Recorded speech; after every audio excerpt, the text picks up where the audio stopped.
Buongiorno e ben ritrovati ad una nuova edizione del TG Flash di New Sicilia.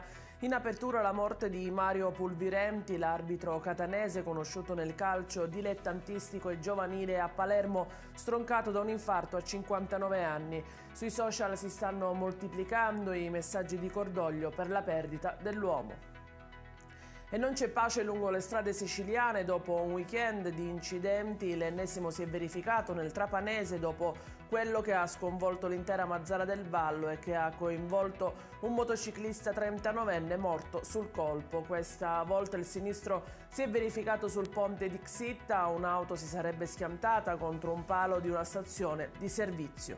Il conducente sarebbe in gravi condizioni, è rimasto incastrato tra le lamiere del mezzo. Per estrarlo e soccorrerlo sarebbe stato necessario l'intervento dei vigili del fuoco. Indagini sono in corso per comprendere l'esatta dinamica di quanto accaduto.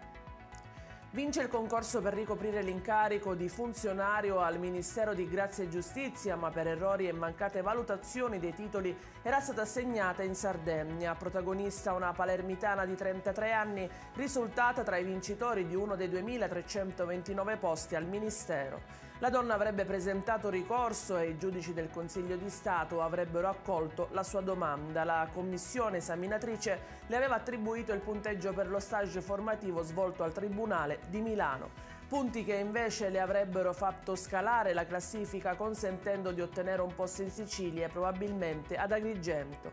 Il Ministero non le avrebbe però consentito durante le fasi del concorso, come previsto, di regolarizzare la documentazione presentata. Alla luce del ricorso è stata bloccata la nomina in Sardegna. È in chiusura la decisione dei giudici del TAR di Palermo che hanno respinto il ricorso dei proprietari dell'immobile che sorge ad Aspra in località Sarello. Dovranno essere demolite alcune parti ritenute abusive dell'immobile conosciuto come ecomostro e realizzato a ridosso del mare. Una costruzione degli anni 60 che per anni è stata adibita a ristorante e poi completamente devastato e adesso al centro di un progetto di riqualificazione da parte di una società di cui faceva parte l'ex sindaco dei 5 Stelle Patrizio Cinque. Secondo i giudici le scelte dell'amministrazione comunale sono state legittime. È tutto per questa edizione, il TG Flash ritorna con nuovi aggiornamenti alle ore 12. A più tardi.